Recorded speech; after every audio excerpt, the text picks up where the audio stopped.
Bismillahirrahmanirrahim. Assalamualaikum warahmatullahi wabarakatuh. Alhamdulillahirabbil alamin.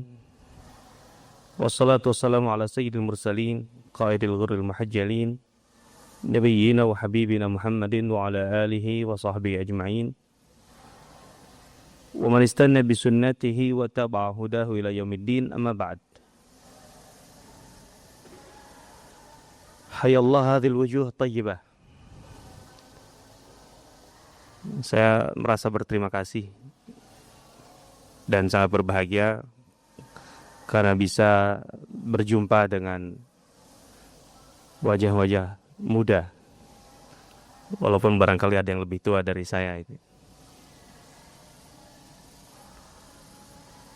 Apalagi tema pembahasan kita pada pagi hari ini adalah tentang sebuah generasi yang telah membuktikan bahwa dengan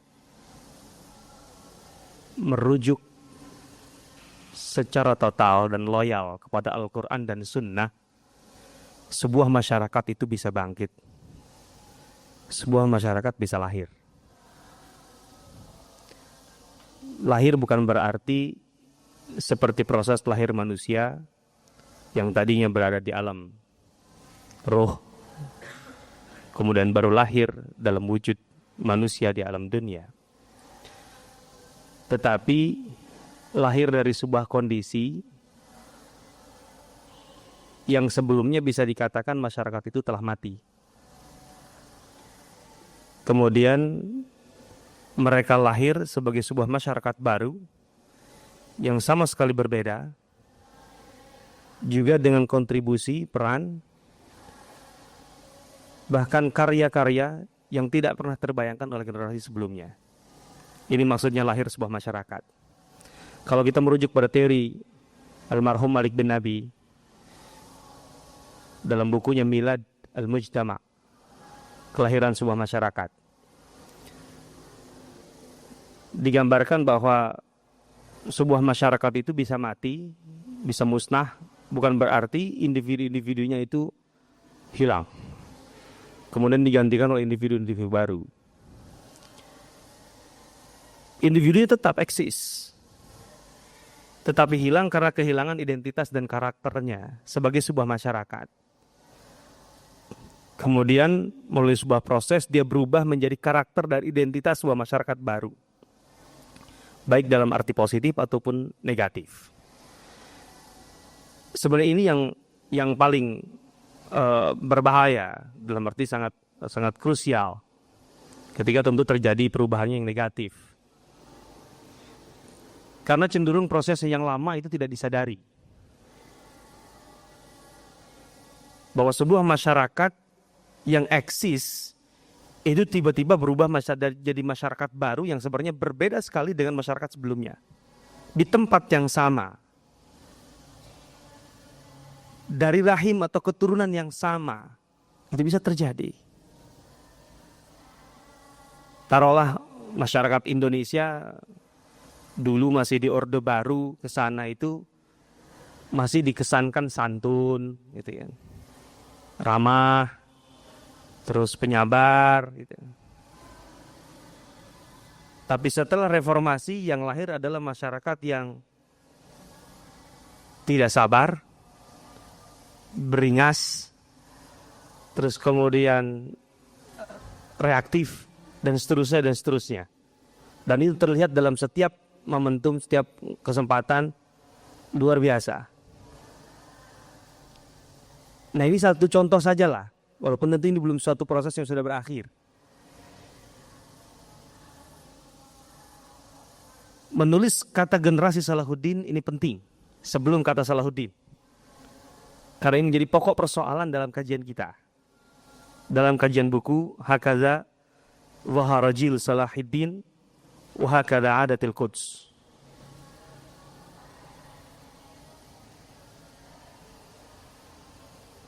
Karena buku ini waktu saya terjemahkan, kalau tidak salah tahun 2005 prosesnya, 2005, 2006, 2007 selesai. Itu buku panjang prosesnya saya terjemahkan karena memang tidak fokus. Tapi yang lebih bermasalah lagi adalah penerbitannya sebenarnya. Saya datangi beberapa penerbit di Jakarta, itu lebih banyak yang menolak. Atau penerbit yang saya kenal dan cukup dikenal namanya itu menolak. Beberapa penerbit. Yang menerima itu justru sebuah agen buku yang ingin belajar jadi penerbit.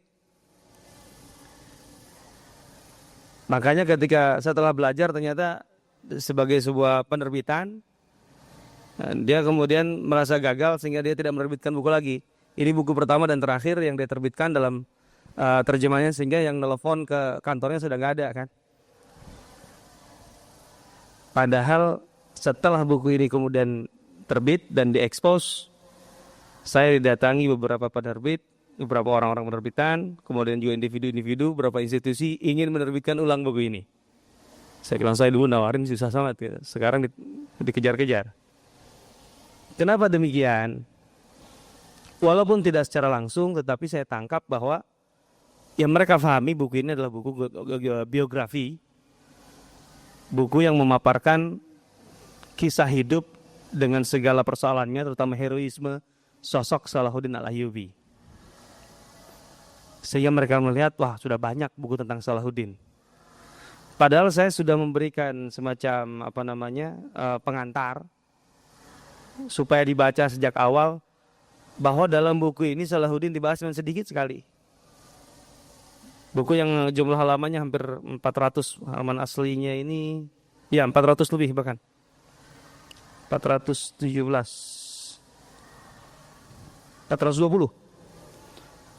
420 halaman, tetapi Salahuddin sendiri sedikit sekali. Karena memang pembahasannya bukan tentang sosok Salahuddin. Hanya saja nama Salahuddin sudah kadung terlalu masyhur. Sehingga ketika dimunculkan, Salahuddinnya besar. Salahuddin besar. Kalau kita lihat dari satu sudut. Tapi sebenarnya ada persoalan yang lebih besar dari seorang Salahuddin. Dalam buku ini Salahuddin diposisikan sebagai khamatun minal khamat al-basyariyah, kalau bahasa penulisnya. Dia gambarkan sebagai bahan baku atau SDM dari sebuah generasi yang telah melalui proses perubahan yang dipersiapkan. Artinya apa? Selain Salahuddin itu sebenarnya ada banyak sekali orang di generasinya yang juga melalui proses yang sama. Hanya saja sifat sebuah gerakan itu kan membutuhkan leadership, kepemimpinan. Sehingga posisi Salahuddin Al-Ayyubi saat itu memungkinkan, potensinya memungkinkan untuk di posisi pemimpin sekaligus juru bicara dari sebuah generasi yang telah siap. Ini sisi yang menurut saya paling menarik dari buku ini. Ini yang unik dari kajian buku ini. Karena dengan begitu sebenarnya setiap generasi Islam ketika membaca persoalan kontemporari yang dihadapi akan mendapatkan pencerahan yang jelas. Bahwa perubahan itu bukan suatu yang mustahil.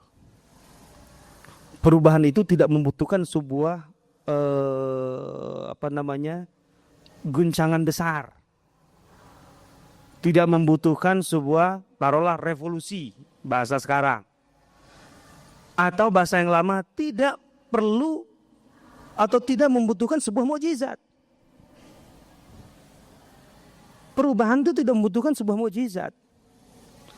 Karena yang terjadi dalam model perubahan dan kebangkitan di zaman Salahuddin Ayyubi itu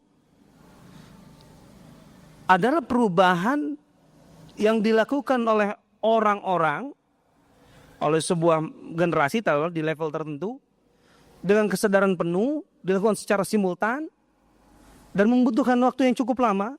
Saya tulis di terjemahannya dan mungkin ditulis juga di spanduknya, refleksi 50 tahun gerakan dakwah para ulama untuk membangkitkan umat dan merebut Palestina. Itu sengaja judul bawah itu. Saya katakan begitu. Karena judul atasnya judul pasar, judul penerbit itu. Saya tidak setuju. Judul atasnya Misteri Masa Kelam Islam dan Kemenangan Perang Salib. Saya bingung. Cuman karena berkata kalah otoritas ya antara penerjemah dengan penerbit itu. Jadi akhirnya itu yang dipakai. Itu membingungkan. Tapi yang jelas di bawah saya terangkan bahwa ini adalah refleksi 50 tahun gerakan dakwah para ulama untuk membangkitkan umat dan merebut Palestina. Jadi saya memposisikan bahwa yang merebut Palestina itu hakikatnya adalah ulama dengan keilmuannya, dengan gerakannya. Salahuddin Al-Ayyubi adalah juru bicara dari sebuah generasi yang dipersiapkan oleh ulama itu. Dan sekali lagi dengan begitu menjadi mungkin 50 tahun. Sebagai sebuah model, sebagai sebuah fakta sejarah, artinya hal yang sama bisa terulang. Karena ada sebab akibatnya. Ada proses yang bisa ditempuh. Dengan begitu ketika kita bercermin pada generasi ini melalui buku ini, kita betul terang bisa optimis. Bahwa sebenarnya keterpurukan umat ini bisa diatasi. Dan yang terpenting kemudian, diatasinya dengan cara kita lebih komitmen kepada Al-Quran dan Sunnah.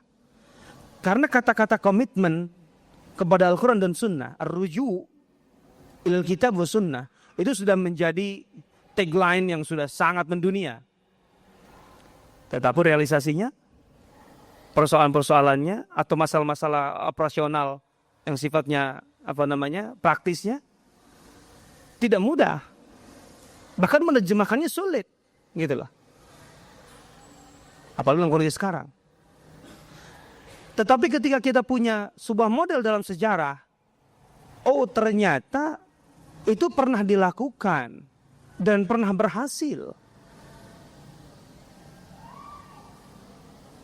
Dan ketika itu sudah menjadi fakta sejarah, dan di situ ada sebuah proses yang terbaca, berarti ada sunnatullah. Itu yang terpenting. Ada sunnatullah, ada aturan Allah yang sifatnya permanen, yang sifatnya baku. Allah sendiri yang menyatakannya, walan tajida li sunnatillahi tabdila. Engkau tidak akan mendapatkan pengganti untuk sunnatullah itu. Itu permanen. Sebagaimana langit dan bumi beredar, planet beredar, siang terang, malam gelap, itu adalah sunnatullah yang tetap.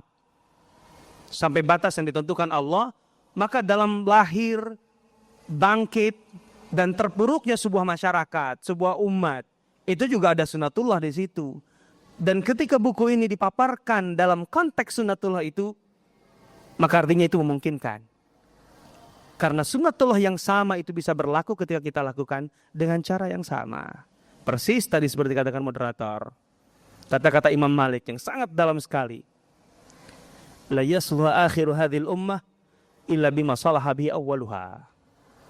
Generasi belakangan umat ini tidak akan menjadi baik kecuali ketika dia mengadopsi atau dia mengikuti hal-hal yang membuat generasi pertamanya itu baik. Dengan membaca buku ini, ketika kita mempunyai tagline dalam hidup kita, semboyan yang sangat besar, kembali kepada Al-Quran dan Sunnah kemudian bisa berjaya, ini bisa nyata, bisa real. Buku ini kalau bagi saya sangat hidup sekali. Peristiwa lebih kurang 1000 tahun yang lalu itu seakan-akan tergambar dengan luar biasa. Dia menari-nari di hadapan kita, memberikan semua informasi yang ada. Subhanallah. Ini aspek buku yang menarik atau yang penting kita ketahui. Terlebih lagi di saat umat ini sudah sekian lama tentunya kehilangan arah. Keterpurukan umat yang ini merupakan satu fenomena yang faktual dan kita rasakan sekali. Bahwa umat kita yang tadinya umat Islam, yang tadinya imam sekarang menjadi makmum. Itu kita harus akui.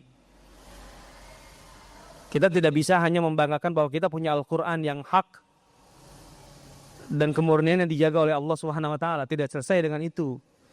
Karena ketika itu dikatakan oleh Ali bin Abi Thalib, dikatakan oleh Umar bin Khattab, dikatakan oleh Abu Bakar, tentu selain Rasulullah SAW, para sahabatnya Utsman dan lain sebagainya. Itu kemudian mereka dari segi militer, mereka bisa menggempur Persia dalam waktu kurang dari 15 tahun. Menaklukkan segi militer, menaklukkan sebuah imperium yang sudah eksis 600 tahun hanya dalam kurun waktu kurang dari 15 tahun. Farisun nathatun au nathatan wala farisa ba'daha. Persia itu hanya bertahan 1 atau 2 kali benturan. Setelah itu tidak akan pernah ada lagi Persia. Dinasti Sasan. Dan itu yang terjadi. Hanya 2 kali benturan besar di Qadisiyah dan di Nahrawan. Itu habis semua. Persia tidak pernah berdiri lagi sampai sekarang, walaupun berusaha untuk mengganti kulit dengan Imamiyah yang sekarang ada di atau Rafidhah yang ada di Iran. Tapi tidak pernah bisa berdiri.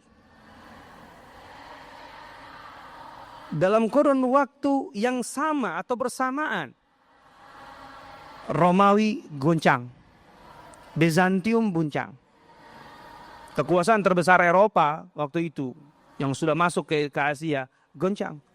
Kekuatan terbesarnya di Asia habis. Palestina dikuasai oleh kaum muslimin di zaman Umar bin Khattab di tahun ke-6 dari kepemimpinan Umar bin Khattab. Coba saya bayangkan, dari segi militer unggul. Dengan jumlah yang selalu lebih sedikit,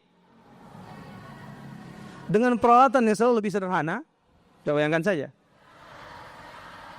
Dari segi ekonomi, sejak zaman Rasulullah SAW, ketika datang ke Madinah, kehadiran kaum muslimin di Madinah berhadapan dengan, dari segi ekonomi, berhadapan dengan pasar-pasar Yahudi yang sudah eksis. Dan Yahudi Bani Qainuqa yang begitu kuat. Pasar terbesar di Madinah, dari 7 pasar yang ada adalah Bani Qainuqa. Tapi Rasulullah SAW dalam waktu singkat, sekali lagi dalam masalah muamalah tentu dibolehkan berjualan dan bertransaksi di pasar Yahudi, itu boleh. Tapi tentu kaum muslimin membutuhkan sebuah model pasar yang islami. Karena sulit untuk meminta atau menuntut sepenuhnya orang Yahudi untuk melakukan praktek pasar islami. Harus ada pasar percontohan. Maka Rasulullah dalam riwayat Ibnu Majah menetapkan sebuah pasar khusus, dalam arti yang memang sejak awal sampai akhir dikelola kaum muslimin dan islami, sehingga menjadi percontohan seluruh pasar yang di Madinah.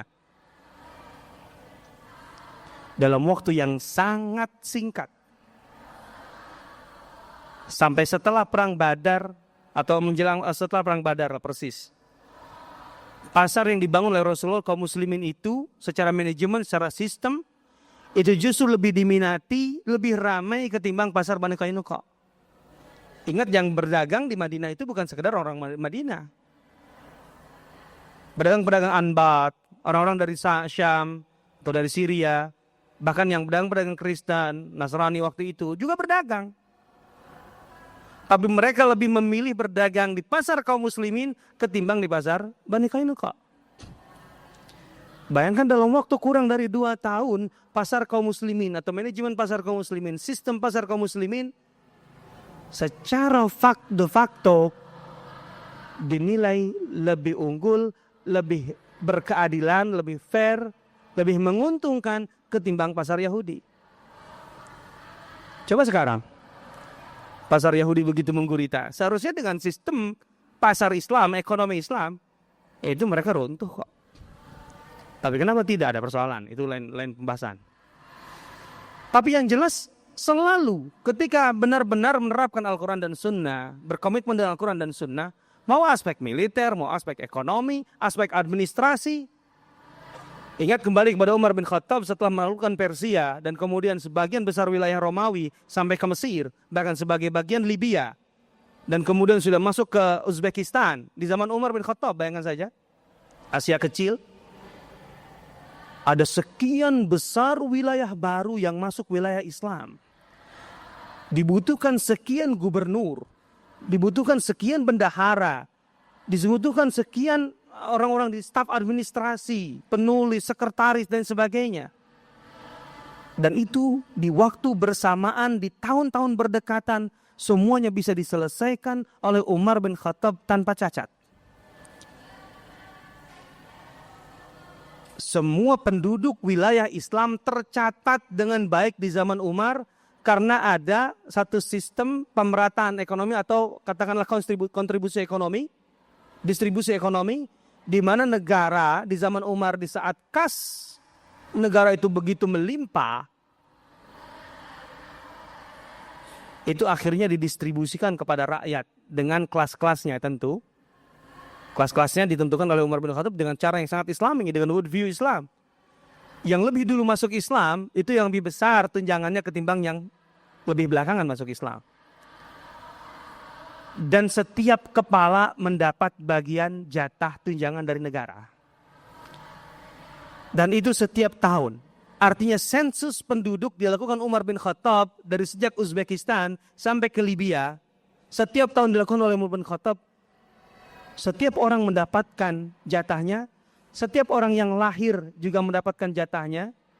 Bayi yang lahir mendapat jatah 100 dirham. 10 dinar. 20 juta. Jadi bayi lahir 20 juta. Untuk bayi, ibunya lain lagi. Ibunya setiap tahun yang paling kecil itu 500 dirham. 50 dinar, 100 juta. Yang paling kecil di zaman Umar itu orang yang sudah balik dapat uang tunjangan dari negara 100 juta rupiah. Per kepala. Jadi yang lahir, yang hidup dan yang meninggal, tentunya yang meninggal tidak dapat lagi kan berikutnya. Itu tersensus dengan rapi di zaman Umar. Coba lihat administrasi. Mana administrasi negara yang bisa sedetail Umar? Karena Umar merasa kalau ada satu orang saja yang tidak dapat haknya dari negara, dia merasa zalim. Jangankan orang, Umar berkata kalau lau asharat naqatun, kalau seekor unta itu tergelincir di jalan tepian sungai Dijlah di Irak, gara-gara jalannya tidak benar, aku takut akan diminta pertanggungjawaban Allah Subhanahu wa taala. Kalau hewan aja dapat perhatian, apalagi orang di zaman Umar. Mana ada negara yang punya sensus seperti itu? Di zaman Umar tercatat yang miskin itu berapa tercatat. Karena setiap tahun yang miskin itu tidak jadi lagi miskin. Karena konsep pengentasan kemiskinan itu jelas orang miskin itu standarnya apa? Kalau dalam Islam tidak punya makanan cukup, tidak punya pakaian cukup setahun, gitu, tidak punya rumah, itu miskin. Kalau rumahnya ngontrak itu miskin. Asal jangan apartemen aja ya di Sudirman. Kalau Jakarta, kalau apartemen Sudirman, walaupun ngontrak itu nggak miskin itu. Sebulannya 20 juta gimana? Tapi kita nggak dengan cara sekarang lah. Artinya zaman Umar itu miskin. Dan di atasnya caranya apa? Yang tidak punya rumah diberi rumah. Yang tidak punya pakaian dicukupi setahun pakaiannya. Yang tidak punya makanan diberi kecukupan makanan setahun. Dan itu masih ada tunjangan-tunjangan lain. Selain tadi yang setiap kepala minimal itu 100 juta. Dari setiap tahun yang miskin di tahun itu selesai. Nanti yang tahun depan miskin, nah itu ditangani. Ada negara yang sehebat itu. Sekarang, kita konteks sekarang pun. Di Amerika masih banyak yang miskin. Kaum Gypsy terlantar di kota-kota. Orang Amerika sudah banyak yang sudah tidak kuat kontak rumah, kemudian tidurnya di luar walaupun kerja di kantor. Saya yakin belum ada yang sehebat sekarang tuh. Artinya ketika merujuk pada Al-Quran dan Sunnah mereka membuktikan bisa kok. Oke lah, ini zaman terlalu emas itu. Kita ambil zaman yang sudah terpuruk sebelumnya. Ya ambil ini. Ini di sini pentingnya buku. Masa yang dibahas adalah tahun 400-an Hijriah sampai tahun 500-an Hijriah. Artinya umat Islam sudah melalui masa sekitar 300 atau 400 tahun setelah Rasulullah, setelah masa ideal. Sudah banyak persoalan. Di buku ini akan bisa dibaca, dipaparkan di sana. Bagaimana rusaknya kondisi umat Islam. Ekonomi, politik, sosial, semuanya. Tapi kemudian bagaimana itu berubah. Walaupun dalam batas-batas tertentu. Tidak dalam arti yang komprehensif seluruhnya semua wilayah. Tidak itu. Jadi yang terjadi semua wilayah di zaman Umar bin Abdul Aziz. Tapi yang jelas, sisi pentingnya tadi, bahwa dengan tagline kembali kepada Al-Quran dan Sunnah itu, dengan membaca buku ini, itu adalah suatu hal yang real. Sesuatu yang bisa diaplikasikan. Karena memang pernah diaplikasikan. Kan sederhana logikanya, sesuatu yang pernah bisa dilakukan, kenapa tidak bisa dilakukan sekarang? Toh bukan sebuah mukjizat yang tidak bisa berulang. Ini bukan mukjizat. Dengan menempatkan Salahuddin sebagai satu-satunya tokoh atau figur yang paling dominan dalam proses kebangkitan di masa itu, disitulah kekeluargaan terbesarnya.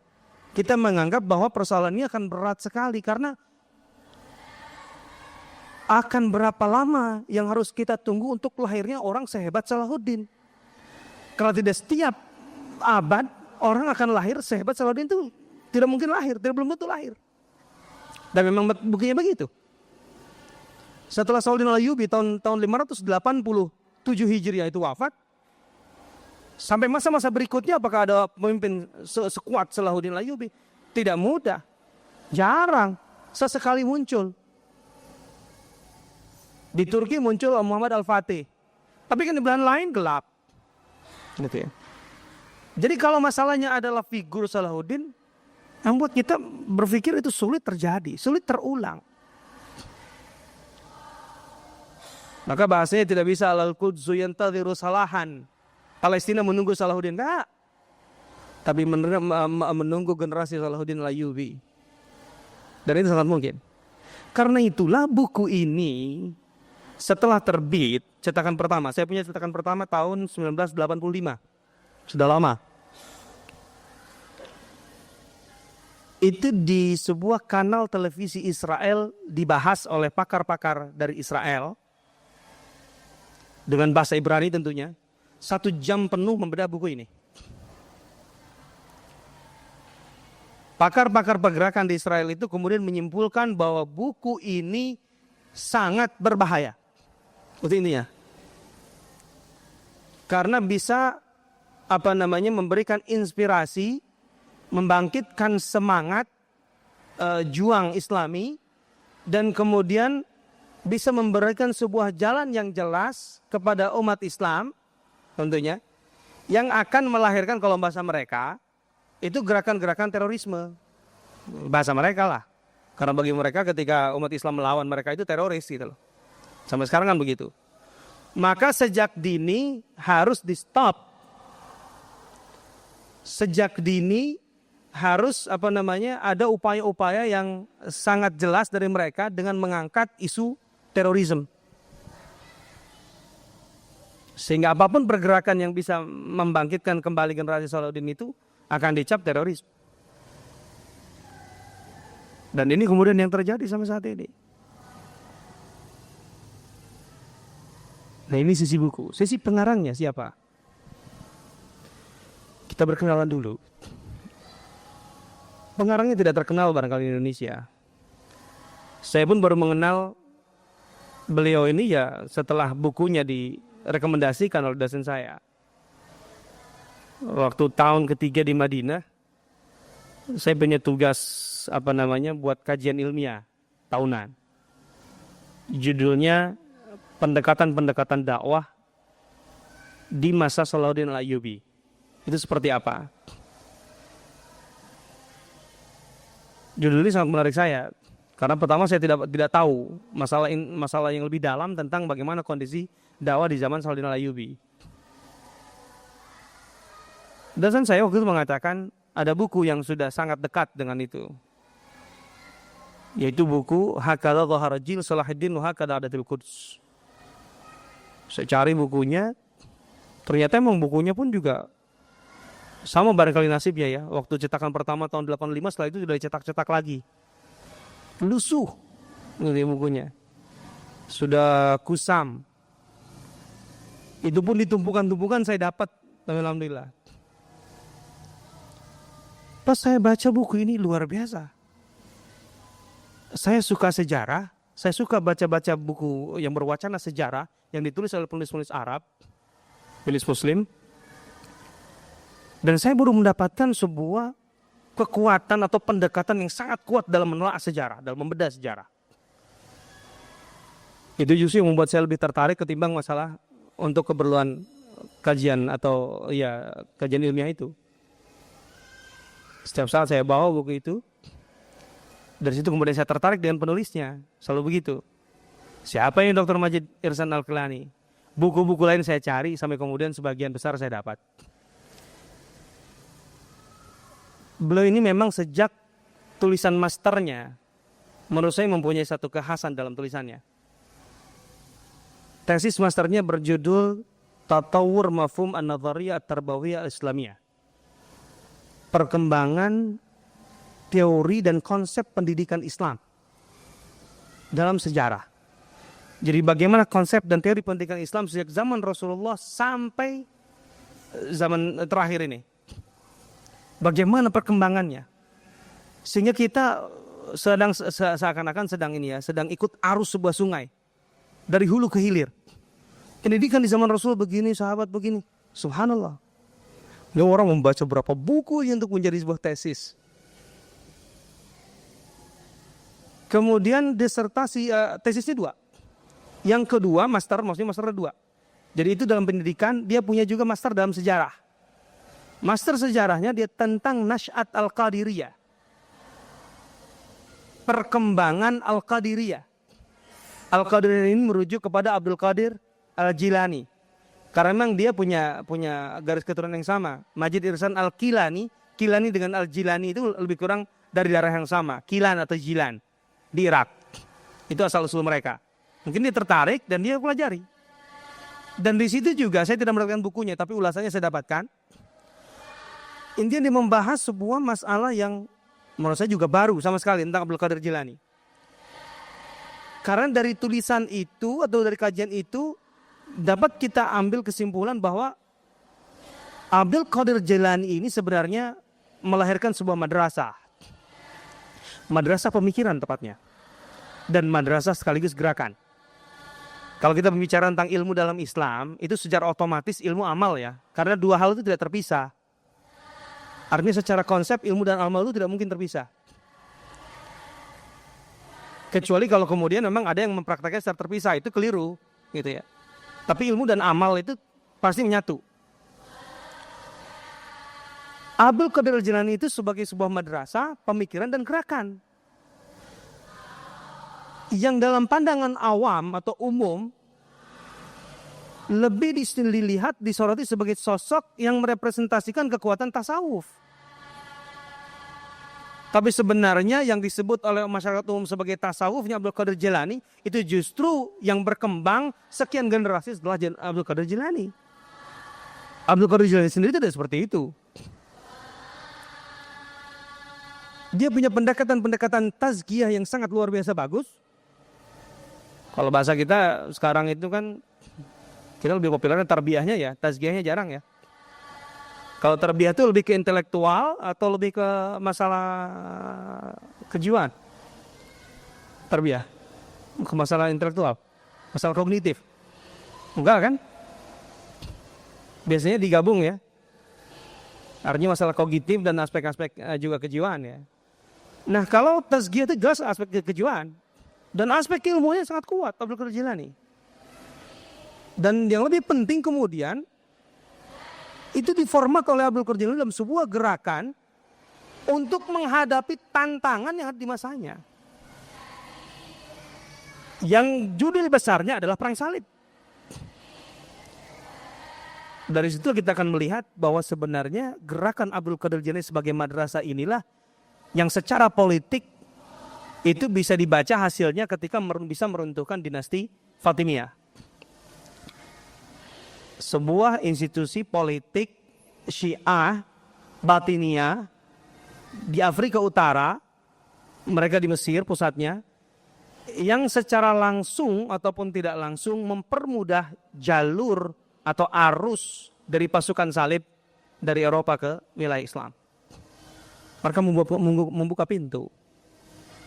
Dari itu diruntuhkan, kalau menurut saya lah udah Abdul Qadir Jilani. Walaupun dia tidak pernah mengangkat senjata. Walaupun dia tidak pernah ikut terlibat pasukannya. Tapi Abdul Qadir Jilani yang berperan besar di situ. Ini menarik. Nah, tentu kemudian penerus Abdul Qadir Jilani ini baru pecah. Ada yang orientasinya lebih ke tazkiyah, ada yang orientasinya lebih ke fikih. Orientasi tazkiyah kemudian pada masa tertentu melenceng menjadi tarekat. Fikih itu pun berkembang luas yang kemudian melahirkan Ibnu Taimiyah. Harusnya dari situ sebenarnya. Masuk ke disertasi doktoral, dia membahas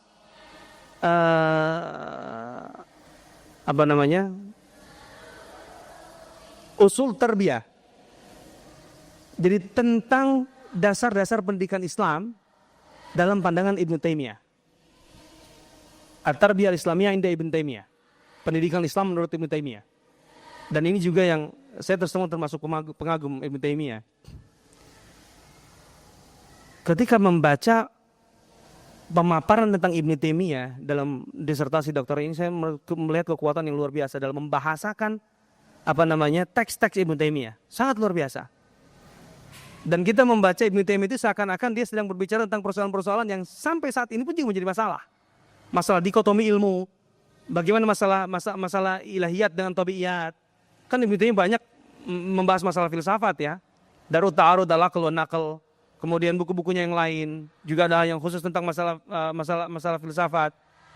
Jadi Ibnu Taimiyah itu menjawab persoalan-persoalan yang dari masalah fikih, masalah tafsir, sampai ke masalah yang sifatnya filosofis yang sangat luar biasa mendalam dengan bahasa yang mudah dicerna. Kemudian di dalam kajian-kajiannya itu sudah terlihat bagaimana dia melihat adanya satu rangkaian sejarah yang saling terkait dan dampaknya sangat besar terhadap peristiwa-peristiwa sejarah yang terjadi. Maka beberapa tahun kemudian lahirlah buku ini. Hakadha Dhahara Jil Salahuddin Hakadha Adatul Quds, yang dilihat dari pergerakan Imam Ghazali kemudian dilanjutkan oleh Abdul Qadir Jilani.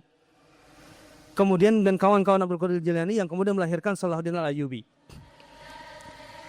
Kemudian dia menulis buku tentang usul tarbiyah, mulai dari falsafat tarbiyah pendidikan, filsafat pendidikan Islam, terus kemudian ahdaf tarbiyah Islamiyah, tujuan pendidikan Islam.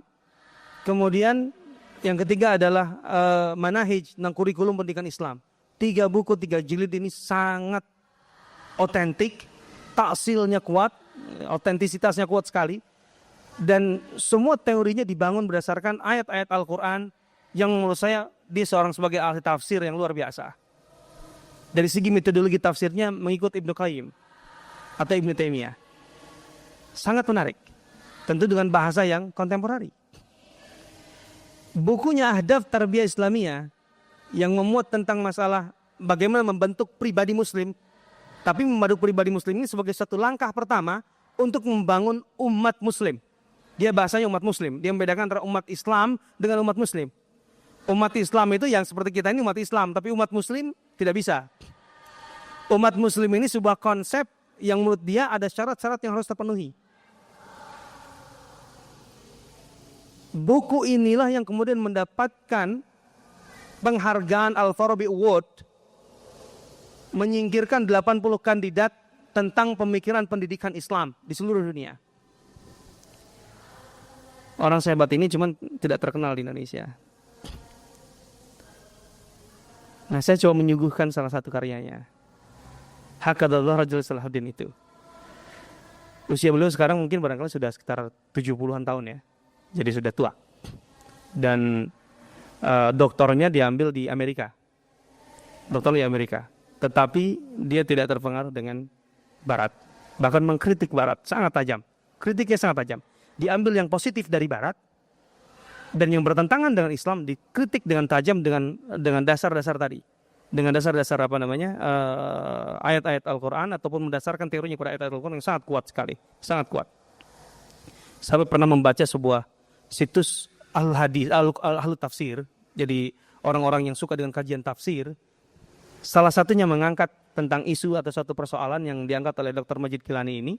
Dan mereka, artinya para pengkaji tafsir di situs tafsir itu, mereka mengakui bahwa pandangan-pandangan tafsir tarbawi, tafsir pendidikan dari Majid Kilani sangat-sangat kuat. Sangat bernas. Rujukan-rujukannya At-Tabari, rujukannya sangat, turasnya kuat sekali.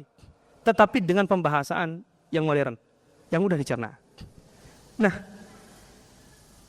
Dari beliau inilah lahir karya ini, dan karya ini saya katakan tadi adalah sebenarnya bagian-bagian tertentu merupakan hasil kajian terdahulu yang kemudian dikembangkan.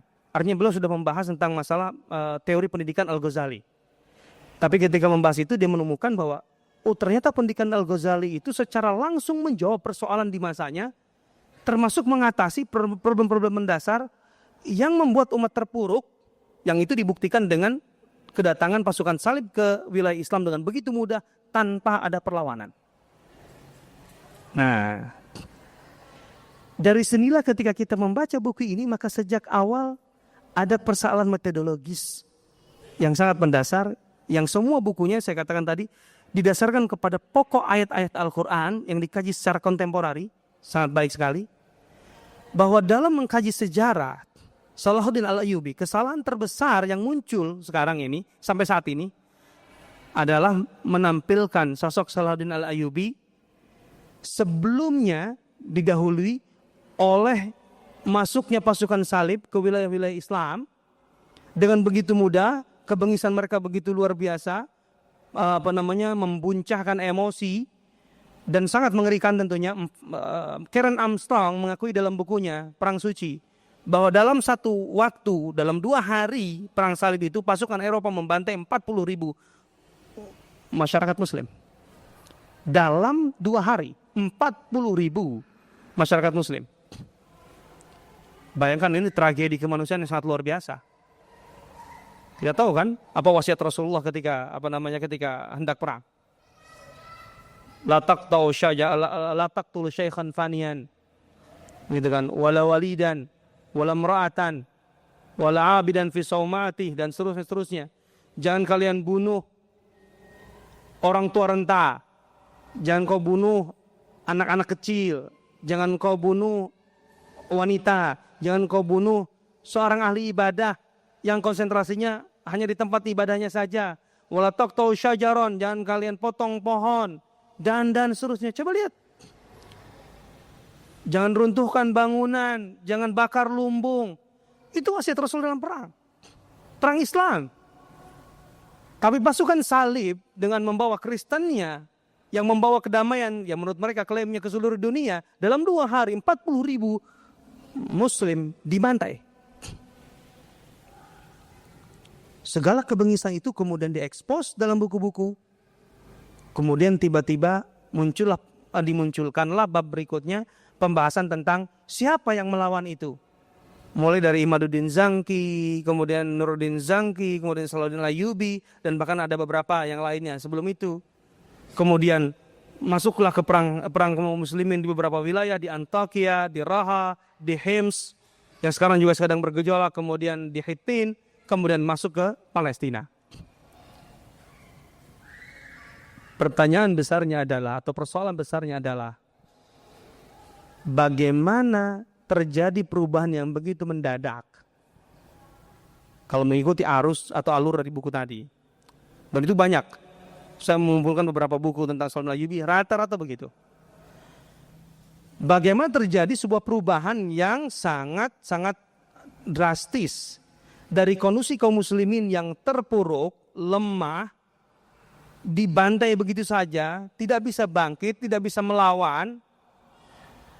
Kemudian tiba-tiba 60 tahun, 70 tahun berikutnya, kaum muslimin menang di setiap medan peperangan. Apa yang terjadi dalam rentang setengah abad, 50 tahun? Apakah tiba-tiba umat, atau kata ibaratkan orang yang sedang sekarat, itu kemudian tiba-tiba sehat, yang tadinya koma, kemudian langsung sehat, langsung bawa senjata gitu? Tidak mungkin. Ada sebuah proses selama 50 tahun yang ditinggalkan, yang tidak terkaji, yang tidak terulas. Yang di sini sebenarnya menjadi rahasia kebangkitan umat itu sendiri. Mengapa kondisi yang tadinya begitu lemah kemudian berubah menjadi sebuah kekuatan? Kenapa kondisi yang tadinya begitu terpuruk menjadi sebuah kemajuan? Kenapa umat yang tadinya untuk sekedar bertahan tidak berdaya sekarang bisa mengalahkan? Itulah yang dibahas dalam buku ini. Untuk itu metodologi atau pendekatan dalam kajian sejarah menurut Dr. Majid Kilani itu tidak bisa dengan cara-cara yang sekarang ini selama ini digunakan. Harus ada pemahaman-pemahaman dasar yang bisa membuat kita paham bagaimana sebuah proses perubahan itu terjadi. Bagaimana kondisi itu memang betul-betul berubah. Pertama, dia mengatakannya sebagai sebuah filosofi sejarah ya. Pertama, bahwa dalam membaca fenomena masyarakat, setiap masyarakat ada 3 unsur utama. Yang dia sebut dengan afkar, kemudian ashkhas, kemudian asya. Menurut saya ini bahasa Malik bin Nabi dalam Syurutun Nahdah, dalam buku-bukunya tentang peradaban. Jadi unsur-unsur dalam masyarakat itu ada 3. Pertama afkar itu pemikiran. Kedua itu adalah ashkhas, itu individunya, personnya. Yang kemudian ketiga asya itu materi, benda. Teorinya adalah ketika masyarakat itu unsur person, unsur individu dan bendanya, materinya itu bergerak di dalam poros pemikiran, maka masyarakat itu akan menjadi masyarakat sehat dan maju. Artinya person-personnya dan benda-bendanya itu kemudian diarahkan loyal pada pemikiran. Semuanya bergerak, berjuang demi pemikiran. Ada yang diperjuangkan. Orangnya punya loyalitas, barangnya digunakan untuk itu. Masyarakat akan mulai sakit kalau seandainya pemikiran dan benda materi itu bergerak untuk berkhidmat atau melayani person atau individu.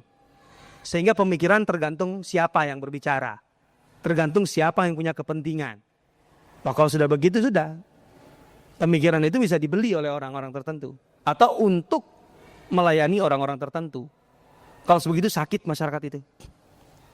Yang lebih parah kata dia, watantahi ila wafatil ummah, dan umat akan menjadi sekarat bahkan mati kalau pemikiran dan personnya atau individunya itu justru bergerak di poros materi.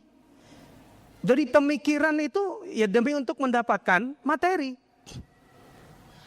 Orang melahirkan semua pikiran untuk apa? Supaya kaya, supaya bisa makan enak. Seseorang hidup buat apa? Berbuat untuk apa? Untuk dapat sesuatu. Kalau itu yang terjadi, masyarakat mati. Dengan teori ini kalau saya membaca, sebenarnya kita ini di posisi mana ini? Masyarakat sehat, masyarakat sakit, atau masyarakat sudah sekarat ini? Saya rasa lebih dekat sekarat. Sekarat. Karena orang itu mau berpolitik, mau ke dunia pendidikan, mau ke dunia apapun, untuk apa? Supaya bisa dapat uang lebih banyak, supaya dapat makan lebih enak, jalan-jalan lebih jauh, dan seterusnya. Untuk pemenuhan aspek fisiologis semata. Artinya kita lebih dekat ke situ. Apa sih membuat persoalan Indonesia tidak selesai-selesai? Ya karena itu kan. Masa uangnya jelas-jelas sudah hilang tapi yang ngambilnya tidak ada. Itu kan sama dengan banyak tuyul di kita. Kan itu. Ini persoalan. Ini pertama. Dan ini kalau menurut saya ini pandang teori ini sangat dalam. Dan ada pembenaran yang sangat jelas dalam sejarah lahir atau bangkitnya sebuah masyarakat. Saya bertanya, saya sangat senang dengan sirah. Ketika Rasulullah di Mekah, umat Islam itu punya apa? Dari segi person, ada berapa orang sih kaum muslimin di Mekah? Selama 3 tahun Rasulullah berdakwah secara sirriyah, secara terbatas. Menurut Ibnu Ishaq, yang itu sebagian ahli sejarah mengatakan terlalu berlebihan, itu ada 40 orang yang masuk Islam. Menurut penelitian nggak nyampe 40 yang masuk Islam. 3 tahun pertama. Ketika mulai dakwah terbuka, baru mulai banyak. Cepat. Hijrah ke Habasyah, tahun 4 dan 5 Hijriah, 5 Mekah, itu sekitar 80 orang. ketika hijrah ke Madinah, yang awal-awal hijrah ke Madinah setelah 13 tahun Rasulullah berdakwah di Mekah, itu hanya kurang dari 200 orang Muslim. Bayangkan 13 tahun Rasul berdakwah dan itu lebih dari separuh masa dakwah beliau, kurang dari 200 orang yang masuk Islam di Mekah. Di tengah ribuan orang-orang musyrik di Mekah. Secara person punya apa kaum muslimin? Rasulullah nggak punya apa-apa. Sedikit sekali dibanding-bandingkan dengan tantangannya. Sekarang kita masuk ke Asia, materi, benda. Yang masuk ke Islam waktu itu, yang kaya banyak. Ya Rasulullah sendiri tentu kaya, Khadijah kaya, Abu Bakar kaya, Utsman kaya. Sekarang pertanyaannya, mereka semakin lama semakin terbatas masa untuk mengembangkan kekayaan ekonomi. Karena mereka juga aktif berdakwah, kemudian mereka dibatasi oleh Quraisy, apalagi setelah diboikot. Kemudian kaum muslimin yang lemah-lemah itu membutuhkan dana. Akhirnya mereka mendistribusikan dananya. Intinya tidak seberapa materi juga. Uang pun tidak banyak. Kekayaan dibanding dengan kebutuhan yang ada. Abu Bakar itu kan habis uangnya kan. Waktu hijrah hanya tinggal membawa 4.000 dirham. 400 dinar. Kalau sekarang 800 juta. Masih banyak ya. Ya ukuran mahasiswa sih banyak lah. Kita bicaranya ukuran saudagar lah. Masalahnya kalau kita bandingkan kata Aisyah. Di masa jahiliyah. Artinya sebelum Islam, ayahku itu di gudangnya ada alfi uqiyah. Uqiyah itu wadah lah untuk kalau sekarang tuh karung untuk tempat kayak benda barang-barang dagangan.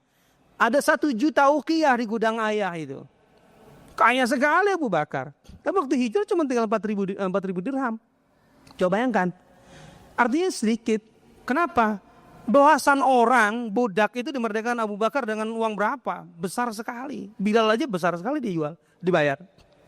Nah intinya person dan benda itu sedikit sekali. Apa yang kaya? Apa yang banyak yang dimiliki umat Islam di periode Mekah ini? Afkar ar-risalah, pemikiran risalah. Setiap hari Rasulullah mendapatkan wahyu. Bayangkan dalam kurun waktu 13 tahun, lebih kurang setiap hari. Sekian ayat turun. Dan ayat turun itu dibacakan Rasulullah, difahamkan oleh Rasulullah kepada para sahabatnya, diajarkan dan dipraktekkan. Umat Islam kaya pemikiran. Miskin person atau terbatas personnya dan terbatas kekayaannya, bendanya. Ketika kemudian ada kesempatan untuk bergerak, pindah ke Madinah dalam kondisi yang lebih baik, kekayaan pemikiran itu yang menjadi modal pertama untuk membangun sebuah masyarakat baru. Hanya membutuhkan waktu 1,5 tahun kaum muslimin di Madinah menjadi sebuah masyarakat yang eksis dan diperhitungkan. Itu jelas. Memang begitu. Karena semua masyarakatnya dan benda kekayaan yang dimiliki digunakan untuk melayani pemikiran. Memiliki melayani keyakinan. Loyal untuk menunjang loyalitas mereka pemikiran. Abu Bakar itu kan apa yang dipikirkan dia dengan hartanya? Ketika dia membeli Bilal, Abu Umayyah itu berkata, waktu itu dia menyiksa Bilal itu kan luar biasa. Kata Abu Bakar, kenapa engkau menyiksa dengan begitu luar biasa? Kalau memang kau tidak suka, jual sajalah. Itu kan kayak Abu Bakar bagaimana sih untuk menego supaya dia enggak keluar banyak uang juga kan? Kalau Umayyah, memang aku sudah enggak butuh sih. Tapi juga ibarat kata dia senang menyiksa Bilal intinya. Berkali-kali Abu Bakar mengatakan jual sajalah, engkau siksa begitu, enggak pantas. Engkau seorang pembesar, masa nyiksa budak sih? Kan gitu. Kata Abu Umayyah, kalau gitu engkau mau beli berapa? Engkau mau nawarkan berapa? Dia nyebut aja Abu Umayyah sekian. Abu Bakar setuju, deal. Karena iman Abu Bakar melihat Bilal itu luar biasa. Ini orang dengan ahad-ahadnya dia mempertahankan Islamnya harus diselamatkan. Setelah transaksi kata Umayyah, Abu Bakar, kalau engkau tawar tadi dengan harga semurah-murahnya aku jual atau enggak mau. Ngapain juga orang enggak berguna begini aku pertahankan. Apa kata Abu Bakar? Kalau engkau naikkan harganya seberapapun aku bayar. Kan begitu. Lihat ini. Abu Bakar itu aktivitasnya, kemudian kekayaannya itu untuk berkhidmat, untuk melayani pemikiran, keyakinan, pemikiran risalah. wahyu yang dia terima, yang dipahami dari Rasulullah SAW. Nah itu dia. Jadi sehat masyarakatnya, sehingga ketika tumbuh cepat. Percepatan pertumbuhan di zaman Rasul itu kan luar biasa. Dalam 9 tahun ada 86 misi militer, katakan begitu ya. Dan 27 atau 28 diantaranya dipimpin langsung oleh Rasulullah SAW. Jazirah Arab yang tadinya semuanya melawan Madinah, kemudian berbondong-bondong datang menyatakan secara rela masuk Islam ataupun melakukan kontrak perdamaian dengan Madinah. Coba bayangkan. Persia Romawi sudah mengambil sikap untuk menahan diri dengan Madinah, menganggap Madinah sebagai kekuatan yang diperhitungkan ketika harus berhadapan. Coba lihat, 9 tahun saja, percepatan luar biasa. Pertanyaannya kemudian, sebenarnya kan Rasulullah membutuhkan berapa SDM saat itu. Wilayah-wilayah Islam itu butuh gubernur. Ke Yaman berapa orang dikirim, kemudian ke Bahrain, kemudian ke Oman, bermacam-macam daerah. Tapi Rasul dengan mudah, ini ke sini, semuanya menjadi gubernur yang sukses di semua wilayah Islam. Begitu kemudian di zaman Abu Bakar, zaman Umar, sampai-sampai Abu Hurairah yang di zaman Rasulullah itu, kalau bahasa saya ketua RT Sufah. Sufah itu beranda Masjid Nabawi, yang di situ tempat mukimnya orang-orang miskin, yang tidak punya rumah, tidak punya apa-apa, gitu. Tapi mereka setiap hari di masjid mengaji kepada Rasulullah. Abu Hurairah sering sekali hari-harinya itu sangat kelaparan, bahkan kadang-kadang dia kata kami itu kadang-kadang berguling-guling dekat mimbar Rasulullah itu, orang yang baru ke masjid dan nggak tahu mengira kami sedang kesurupan, padahal kami sedang menahan lapar, gitu. Karena apa? Dia punya akhlak, punya adab. La yas'aluna nasa ilhafa. Dia tidak pernah menunjukkan kepada orang bahwa aku lapar. Kalau dia mau memberi makan, dimakan. Tapi kalau untuk menunjukkan, mengemis, tidak. Orang miskin seperti ini 5 tahun kemudian Umar bin Khattab, engkau jadi gubernur di Bahrain ya. Sukses. Coba orang miskin sekarang suruh jadi gubernur. Gak bisa memimpin. Kenapa? Karena miskin harta, miskin pendidikan, miskin pengetahuan, miskin akhlak. Bermasalah. Kan lain, lihat, berbeda. Subhanallah. Ini dia. Tapi ketika kemudian pemikiran ini sangat bergantung kepada individu. Individu menentukan, ini harus begini, ini begitu. Jadi umara, para pemimpin itu kemudian memonopoli ulama. Ulama itu untuk menjalankan kebijakan umara. Udah, sakit. Itu terjadi di zaman Hajjaj, di sebagian Bani Umayyah. Dan itu kemudian disehatkan kembali oleh Umar bin Abdul Aziz. Dia sendiri ulama. Tetapi dia membentuk dewan ulama ketika dia menjadi khalifah. Ada sekitar 10 orang. Kata Umar, antum julasai kullal lailah. Kata Umar bin Abdul Aziz, setiap malam kalian harus bersamaku. Itu ulama-ulama itu. Dan aku tidak akan mengambil keputusan kecuali setelah berbicara dengan kalian. Artinya kembali Umar bin Abdul Aziz menempatkan ilmu dan keulamaan, afkar risalah itu lebih tinggi ketimbang kebijakan pemerintah. Sehingga kebijakan pemerintah itu harus melalui pemikiran ulama. Yang benarnya ketahuan, yang hak dan batilnya jelas. Tidak seperti sekarang, RUU, rencana undang-undang kesetaraan gender, sudah disusun draftnya, naskah akademiknya sudah dibuat, baru disodorkan. Nih, tolong sahkan. Enak saja. Ketika dibaca, oh ini mau menghancurkan keluarga Islam.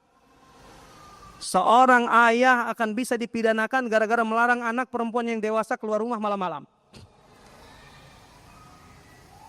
Orang tua akan dipenjarakan atau bisa diperadilankan kalau seandainya melarang anaknya menikah dengan orang beda agama. Enak saja. Itu setelah dibikin naskah akademiknya, dibuka draftnya, baru ingin disahkan. Telak. Ini dia. Dan itu demi apa? Demi proyek. Ya sudah. Ini memang sudah tanda-tanda dari umat yang mati. Kalau menurut teori ini, dan jelas itu. Yang kedua, dan itu yang terakhir dari sisi ini, dari sesi ini, bahwa perubahan itu kan sebenarnya terkait erat dengan masalah suluk, dengan perilaku manusia. Dan perilaku manusia itu terdiri dari 2 unsur penting, yaitu sisi niat dan sisi gerak, unsur niat dan gerak. Unsur niat itu ada dalam hati. Itu jelas disepakati oleh ulama Islam. Dalam wacana Islam disepakati. Unsur niat ini memiliki dua sisi. Sisi pemikiran gitu ya, dan sisi kehendak. Makanya dalam Al-Qur'an gitu kan, qalb itu sebenarnya terjemahannya ke hati itu menurut saya agak kabur. Saya dari dulu memang tidak pernah menemukan pastinya sebenarnya dalam bahasa Indonesia qalb itu harus diartikan apa. Karena qalb itu yaqiluna biha. Hati yang berpikir. Tapi kalau hati dalam bahasa Indonesia apa? Hati berpikir. Nah, hati dalam bahasa Indonesia apa? Ada orang jurusan bahasa di sini. Dalam KBBI hati itu apa? Bisa nggak dia hati itu berpikir? Hati biasanya cuma merasa, emosi. Kan begitu. Tapi dalam Al-Quran enggak. Jadi hati itu atau niat itu dia membentuk sebuah rangkaian berpikir, kemudian rangkaian kehendak. Itu dalam hati, dalam niat. Kemudian kalau gerak itu adalah terkait dengan masalah tindakan praktis yang dilakukan oleh manusia. Itu baru actionnya keluar. Tapi mulainya dari pikiran dulu. Kemudian ada kehendak, baru ada aksi. Itulah perilaku manusia. Dan dalam Al-Quran ini jelas asasnya. Innallaha la yughayyiru ma biqaumin hatta yughayyiru ma bi anfusihim. Dzalika bi anna Allah lam yakum mughayyiran ni'matan an'amaha 'ala qaumin hatta yughayyiru ma bi anfusihim. Allah memberikan dua ayat yang merupakan gambaran yang mirip, tetapi yang satu dalam aspek positif, yang satu dalam aspek negatif. Dan itu jelas bahasanya tentang perubahan. Innallaha la yughayyiru itu mengubah kan? Coba kita baca terjemahnya. Innallaha la yughayyiru ma biqaumin hatta yughayyiru ma bi anfusihim. Siapa yang bisa terjemahkan? Silakan. Ini saya persilahkan. Ayo, saya tawarkan. Jangan menganggap kemudian takut salah, ya nggak apa-apa kok salah juga. Ayo, sesungguhnya kok kenceng dong. Ini kan lagi mencari ilmu kita. Takut sekali salah. Ayo silakan.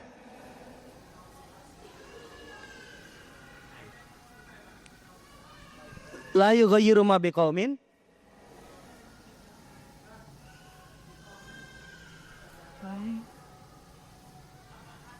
ya hatta yughayyiru ma bi anfusihim. Bi anfusihim.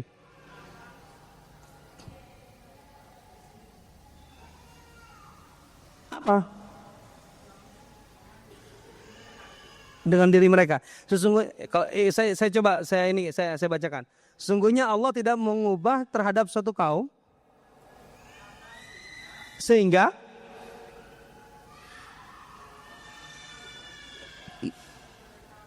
mereka mengubah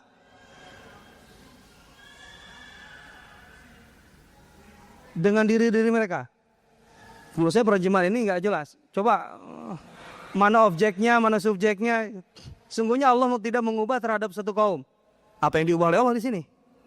Hatta yughayyiru ma bi anfusihim, sehingga mereka kaum itu sendiri mengubah apa yang diubah oleh kaumnya. Nah, yang diubah oleh Allah apa? Yang diubah oleh kaum apa? Artinya di sini, ini ada dua perubahan. Ada perubahan yang dilakukan oleh Allah, ada perubahan yang dilakukan oleh kaum, masyarakat. Gitu ya. Allah tidak mengubah ma bi kaum, keadaan suatu masyarakat. Artinya kondisi luar sebuah masyarakat, apa yang menimpa, yang dialami oleh masyarakat, kemajuan, kemunduran, masalah ekonomi, jadi masalah-masalahnya aspek-aspeknya apa? Ekonomi, sosial, militer, politik, dan sebagainya. Allah tidak mengubah itu, sehingga kaum itu sendiri mengubah, kalau diterjemahkan secara harfiah, apa yang ada dalam diri mereka. Ingat. Perubahan Allah itu adalah perubahan terhadap kondisi luar dari sebuah masyarakat. Perubahan yang dilakukan oleh kaum adalah perubahan terhadap apa yang ada dalam diri mereka. Nah, terkait dengan teori tadi, masalah-masalah yang sifatnya fenomenal, kelihatan, ekonomi, politik, sosial, dan sebagainya, itu akan berubah kalau seandainya apa yang ada dalam diri manusia, konten diri manusia, itu berubah. Yang mengubahnya manusia sendiri. Ma bil anfus, apa yang ada dalam diri manusia itu beragam, maknanya luas. Itu bagian intrinsik dari manusia, bagian dalaman manusia. pemikiran, keyakinan, cara pandang, nilai, tradisi, budaya, gitu ya. Kemudian apa? Pandangan, tasawuf, persepsi manusia tentang alam asal, ya berasal dari mana, kemudian alam raya yang sekarang dia lihat, kemudian kehidupannya sendiri, persepsi dia tentang akhirat. Itu sangat menentukan, itu ada dalam diri manusia, gitu ya. Kemudian orientasi hidup, dia hidupnya hanya untuk sekedar survive, seperti yang diajarkan oleh materialisme barat, seperti yang diajarkan oleh film-film Hollywood. Inti dari film itu adalah bagaimana seorang hero itu bertahan untuk hidup. Itu Darwinism. Intinya adalah survive. Survive dalam hal apa? Hal-hal yang sifatnya hanya fisiologis. Hanya bisa makan, menikah, makan, minum, punya rumah, selesai hidup. Apakah itu dalam hidup kita? Atau kebanyakan kita, masyarakat kita sekarang? Ketika dia kemudian sekolah, belajar, kuliah. Setelah itu mata apa? Kerja, punya penghasilan, menikah, punya anak, membesarkan, punya rumah. Tidak ngontrak lagi, meninggal. Jangan-jangan sampai di sini kita. Subhanallah, kalau itu yang terjadi, kalau itu terjadi di kebanyakan masyarakat kita, ingat, itu tanda-tanda sudah sekarat.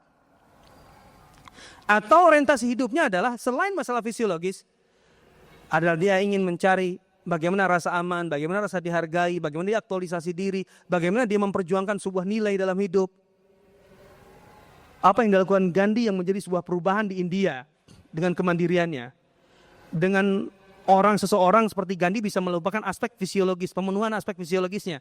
Dia dengan segala keterbatasannya, dengan segala kemiskinannya, tapi bisa melahirkan sebuah ide dan menggerakkan sebuah masyarakat. Gandhi itu fenomena individu. Generasi sahabat Rasulullah itu satu generasi begitu semua, bahkan lebih dari itu. Wa yusiruna ala anfusihim walau kana bihim khasasah. Allah mengatakan orang-orang Ansar itu lebih menghendaki apabila orang Muhajirin itu memakan apa yang mereka miliki, walaupun yang mereka makan itu justru kebutuhan pokoknya. Ansar itu begitu. Yang dikatakan Sa'ad bin Mu'adz, ya Rasulullah, khudh minna ma syi'ta wa da' minna ma syi'ta. Ya Rasulullah, ambil apa saja dari kami yang kau inginkan, dan tinggalkan dari kami yang kau inginkan. Tapi ketahuilah wahai Rasulullah, apa yang engkau ambil dari kami itu jauh lebih kami sukai ketimbang apa yang kau tinggalkan. Ketika Rasulullah berkata kepada para sahabatnya, aku punya seorang tamu, aku tidak bisa menjamu untuk makan malamnya, siapakah yang mau menjamu? Maka seorang sahabat berkata, aku ya Rasulullah. Kemudian dia pulang ke rumahnya dan berkata kepada istrinya, wahai istriku, berita gembira kita mendapat kehormatan tamu Rasulullah dan kita harus menjamunya. Punya apa kita? Istri berkata, suamiku, makanan yang ada sekarang itu hanya cukup untuk anak-anak kita saja. Kita aja gak cukup untuk makan. Ya sudahlah, malam ini gimana engkau cerita kayak ke anak-anak, tidurkan mereka lebih awal. Kemudian setelah itu matikan lampu, hidangkan makanan. Kita pura-pura makan, dia makan dengan kenyang.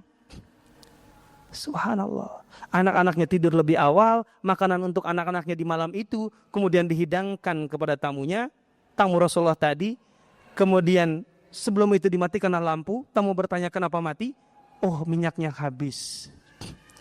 Kemudian makanlah mereka. Yang tuan rumah pura-pura makan, tak. Yang tamu makan dengan semangat karena lapar.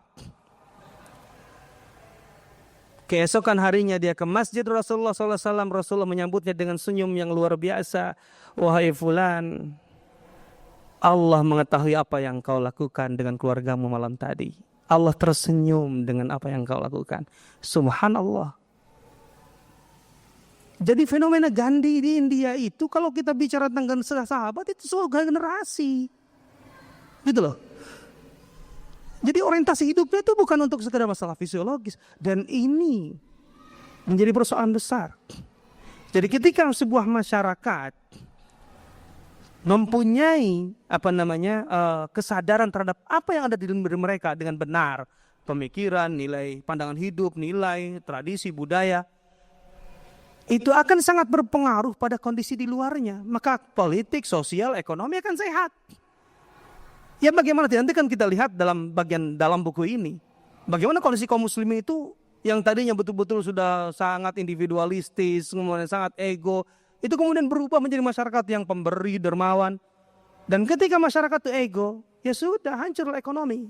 Karena orang kaya takut kekurangan, orang miskin bermasalah, tidak mau berjuang, maunya meminta-minta. Yang adanya adalah gap selalu antar lapisan masyarakat. Wallahu ta'ala alam. Ini dulu, nanti kita kembangkan.